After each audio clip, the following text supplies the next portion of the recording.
बिस्मिल्लाहिर्रहमानिर्रहीम अस्सलाम वालेकुम।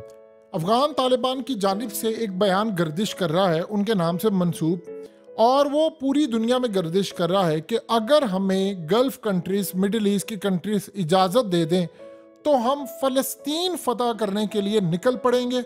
हमें किसी की ज़रूरत नहीं है, हमारे पास हथियार है, हमारे पास चीज़ें हैं, सब कुछ है, हम तैयार होंगे। क्या वाकई अफ़गान तालिबान ने स्टेटमेंट दी है? देखिए, अफ़गान तालिबान ने जो स्टेटमेंट दी है उसके कॉन्टेक्स्ट को समझिए। उन्होंने ये नहीं कहा कि मिडिल ईस्ट हमें इजाज़त दे दे, हम निकल जाएंगे। उन्होंने कहा है कि इसराइल के साथ उन्होंने ज़ायनिस्ट का वर्ड यूज़ किया है, सहूनियत का।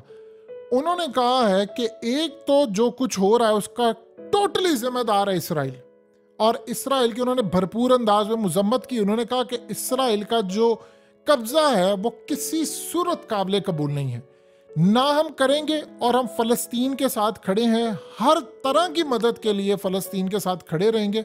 और इस सूरत हाल में हम बता देना चाहते हैं, हम इसराइल का नाजायज़ कब्जा फ़लस्तीन के 1 इंच लैंड के ऊपर भी कबूल नहीं करेंगे।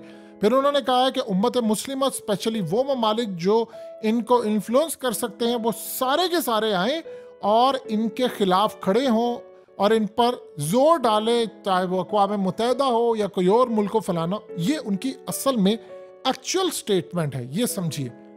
अब कहानी का रुख कुछ ये है कि इस स्टेटमेंट के बाद उन्होंने जो चीज़ दी है, कतर की जानिब से भी जो स्टेटमेंट आई है, उन्होंने भी तमाम तर चीज़ों का जिम्मेदार इसराइल को ठहरा दिया। अब आप बताइए कि उधर से इन्होंने भी जिम्मेदार ठहरा दिया, यानी कतर ने भी कह दिया है तमाम तर चीज़ों का जो जिम्मेदार है वो इसराइल है। यानी अब असल में जो कहानी हुई है कि क्या वाकई उम्मत मुस्लिमा की फ़ौजें वहाँ जा सकती हैं, रवाना हो सकती हैं, कि हम उस लेवल पर जा रहे हैं।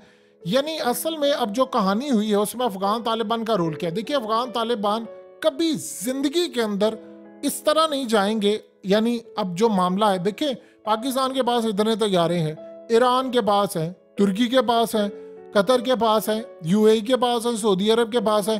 तो यहाँ पर तो जो लड़ाई करनी है वो इस तरह तो नहीं ना वो जा सकते अकेले।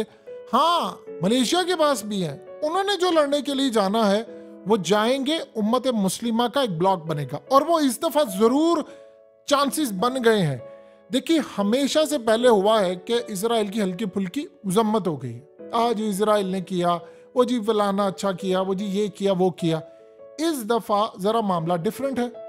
इस दफा सऊदी अरब खुलकर सामने आया। गल्फ कंट्रीज, अरब ममालिक ने पहले आपस में गुफ्तगू की और वो इसराइल की उन्होंने शदीद अल्फाज में मजम्मत की। कतर ने कह दिया इसराइल जिम्मेदार है, इसी तरह सऊदी अरब ने कह दिया इसराइल जिम्मेदार है।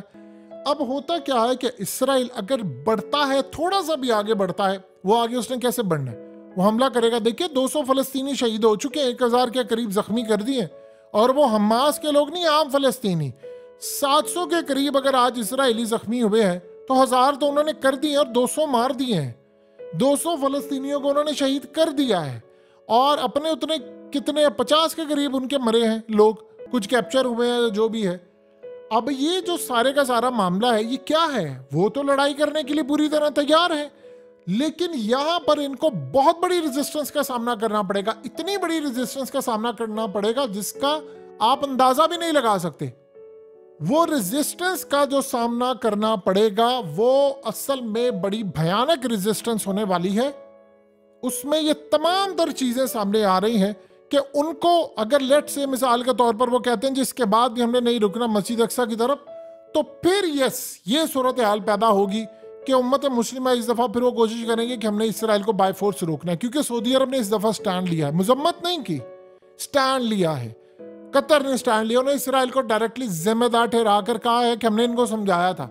अब अगर ऐसी सूरत हाल होती है तो प्रेशर आएगा अवाम का, फिर वो कहेंगे कि सारी फोर्सेस रवाना करें। फिर उसमें ओआईसी को एक स्टेटमेंट जारी करना पड़ेगी कि इसराइल अगर बाज नहीं आता तो फिर हम जाएंगे, उसमें अफगानिस्तान की फोर्सेस आएंगी। फिर ये होगा पाकिस्तान की जानिब से, फिर उसके बाद ईरान तो पहले ही तैयार बैठा हुआ है।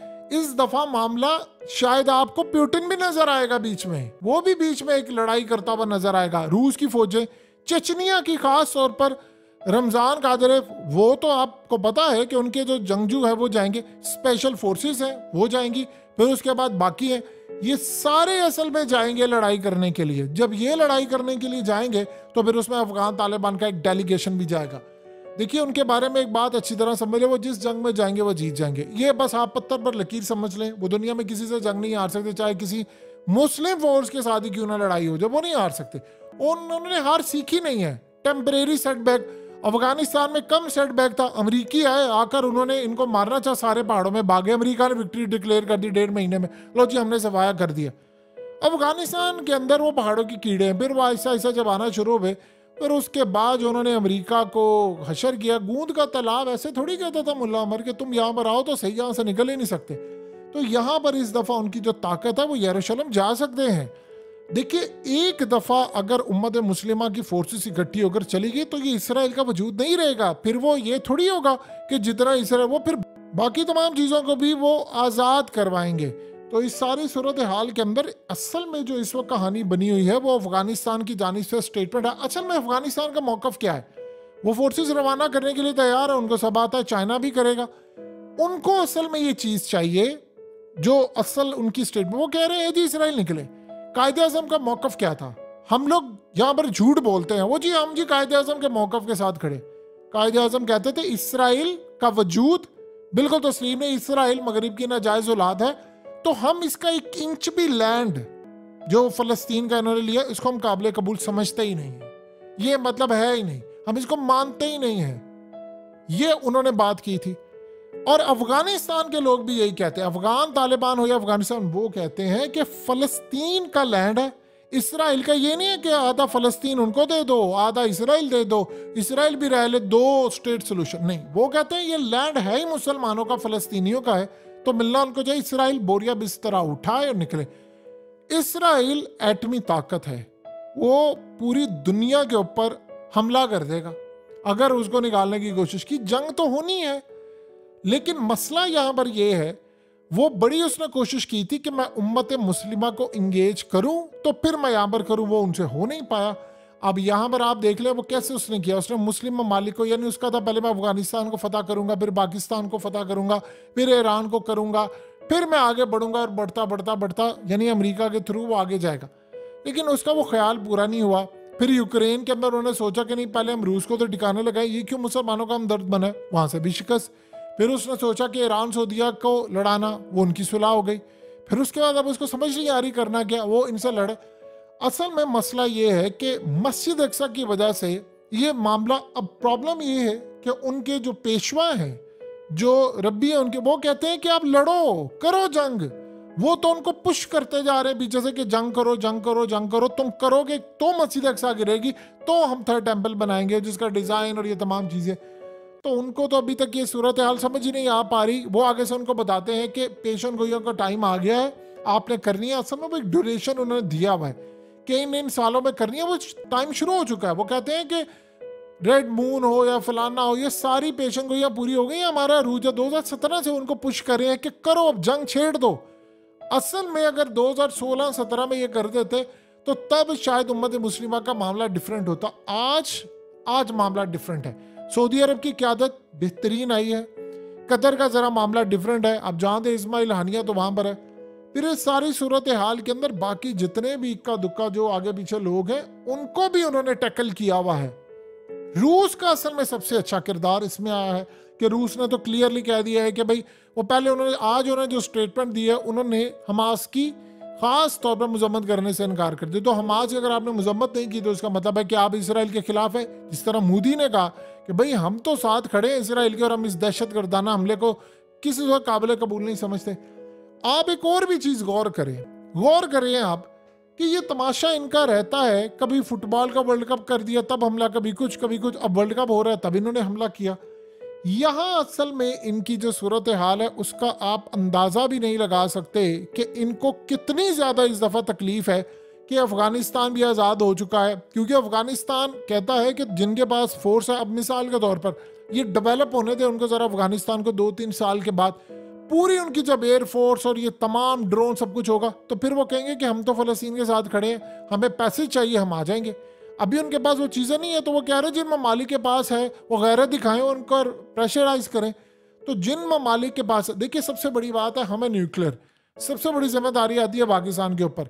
जब ये सारे इकट्ठे हो जाएंगे उम्मत मुस्लिमा के अगर किसी वजह से, तो फिर वो कहेंगे कि भाई नहीं, आप लोगों को अब हमला करना पड़ेगा, आप हमला करेंगे, फौजें रवाना करना, हम आपके साथ खड़े हैं, लेकिन पहले एयर स्ट्राइक होगा। एयर स्ट्राइक तो सिर्फ तैयारे ही करते हैं, तो बाकी सारी सूरत हाल में सोचिए, ईरान तो पहले ही तैयार बैठा हुआ है, हिजबुल्लाह ऑलरेडी तैयार है, इजिप्ट को भी फिर कहेंगे कि तुम भी खड़े हो। वहां पर फिर ये नहीं हो पाएगा कि उम्मत मुस्लिमा का कोई भी एक मुल्क है वो हट जाए, खास तौर पर अर्दोगान। उनके लिए तो आसान है, अगर मिसाल के तौर पर कोई तुर्की की जो एयरबेस से जाकर इसराइल पर हमला करेगा तो वो उसको ज़्यादा सूट करेगा। तो ये कहानी जो इस वक्त चल रही है कि अफगान तालिबान ने ये बात की, इंडियन मीडिया इसको उठा रहा है, वो तो असल में खड़े इसराइल के साथ है और उन्होंने तो मजम्मत कर दी है। यहाँ पर अगर ये लोग खड़े हो जाते हैं, स्टैंड ले जाते हैं उम्मत मुस्लिमा के लोग, बल्कि वो कह दें इसराइल को कि भाई ये तुम्हारी लैंड ही नहीं है, जगह ही नहीं है। देखिए इसराइल मानेगा तो नहीं, आप कम से कम ये तो कह सकते हैं कि तुम इन एरिया से, और क्लियरली डिक्लेयर कर दे कि मस्जिद अक्सा के ऊपर हम कंप्रोमाइज नहीं करेंगे, क्योंकि इसी से इसराइल की बहुत ज्यादा जान जाती है और ये समझता है कि अगर मस्जिद अक्सा मुझे नहीं मिलना तो फिर मुझे मिलना क्या है, मैं खड़ा कहां पर रहूंगा।